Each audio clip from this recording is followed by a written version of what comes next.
University of Michigan Ann Arbor has announced that it is no longer going to be test flexible. It is instead transitioning to being test optional.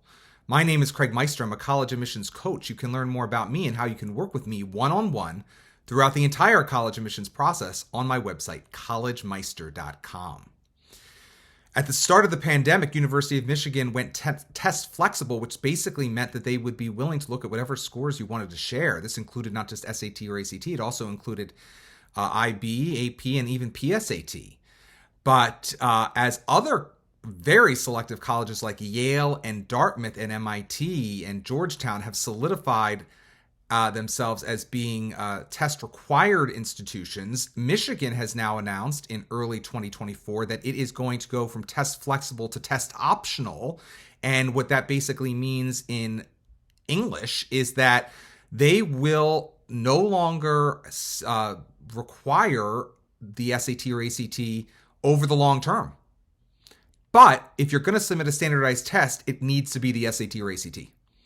So no more AP scores, no more IB scores, no more PSAT scores for sure. The only scores that they will look at as it relates to standardized testing and assessing your standardized testing vis-a-vis appropriate fit for their class would be the SAT or ACT moving forward. So what this does is it proves that many different colleges are going in many different directions in terms of how they see testing playing a part in their admissions review for first-year applicants moving forward. In Michigan, as a public institution that has been sued various times over the years because of affirmative action, and now, of course, affirmative action is no longer officially supposed to be practiced legally in the United States. They have made the decision to and grounded it in the idea that they want to be as inclusive as possible, that they will be test optional so as not to penalize students from near, from far that maybe do not have access to or ability to do well on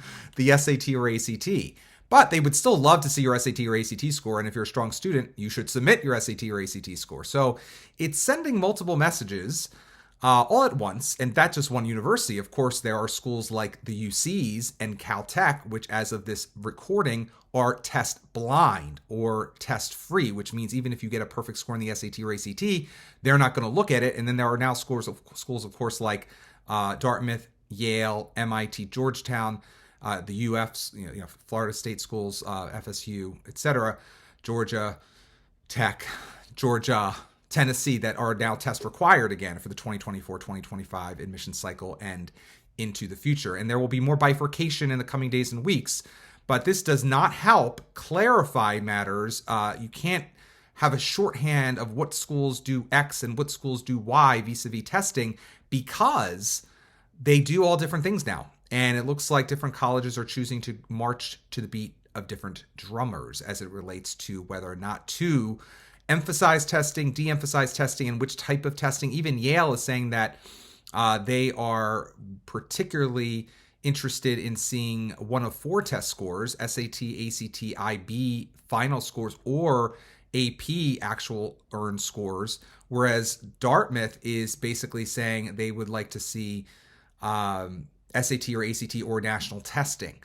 Or I believe they may have even given the opportunity for predictions for students as well. But every school is doing a little things differently. So you really have to be an attention to detail hawk at this point to know what's going on. And it's going to get even more complex. There'll be even more of a patchwork quilt developing over the coming weeks and months as more colleges evolve their testing policies for first-year applicants. If you enjoyed this video, please give it a thumbs up. And also, please subscribe to my channel. If you want to work with me one-on-one, go to my website, collegemeister.com. Until next time, stay safe, stay well, and most importantly, stay stress-free throughout the entire college admissions process.